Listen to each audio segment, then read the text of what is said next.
இன்றே டவுன்லோட் செய்து உங்கள் ஃபேவரட் ஷோக்களை என்ஜாய் பண்ணுங்க. என்னப்பா மாறா, பணம் ரெடி பண்ணிட்ட போல இருக்கு. எடு எடு. என்னாச்சு? அண்ணே, கண்டிப்பா உங்களோட பணத்தை நாங்க கொடுத்துருவோம். நாங்க உங்களை ஏமாத்தல மாட்டோம்.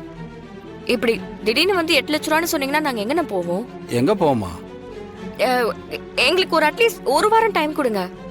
நாங்க எப்படியாவது உங்களுக்கு பணத்தை ரெடி பண்ணி கொடுத்துடுறோம். பணம் ரெடி பண்ணலையா? இல்லண்ணே, இப்போதைக்கு ரெடி பண்ண முடியல. அதெல்லாம் கதைக்காகாதே. நீ கடையை காலி பண்ணிக்க.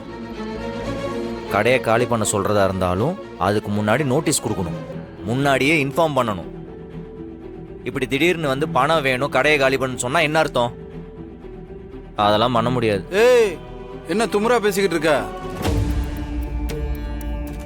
இங்க பாரு, ஏதோ பெரிய மனுஷனோட பையனு தான் பொறுமையா பேசிக்கிட்டு இருக்கேன். மொத்த சாமானியம் அள்ளி ரோட்ல வீச வச்சிடாத. எங்க வீசு பாப்போம், வீசுறா பாப்போம். மரா, என்ன பண்ற நீ? விட்டு. பின்ன வீரா, ரொம்ப ஓவரா பேசிக்கிட்டு இருக்கான். என் பொருள் மேல கை வச்சு பாரு, உன் கை இருக்கான்னு நான் பாக்குறேன். மரா, அமைதியா இருன்னு சொன்ன. என் கடையிலேயே வந்து என்கிட்ட இவ்வளவு துமுறா பேசுறியா? நீ காசே கொடுத்தாலும் சரி, உனக்கு கடை இல்ல. போடா.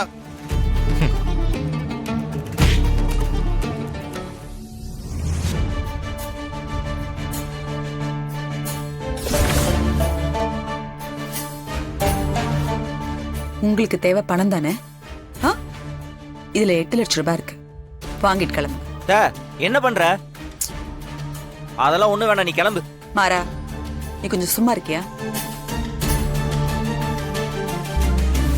இந்தாங்க, நீங்க கேட்டது பணம் தானே?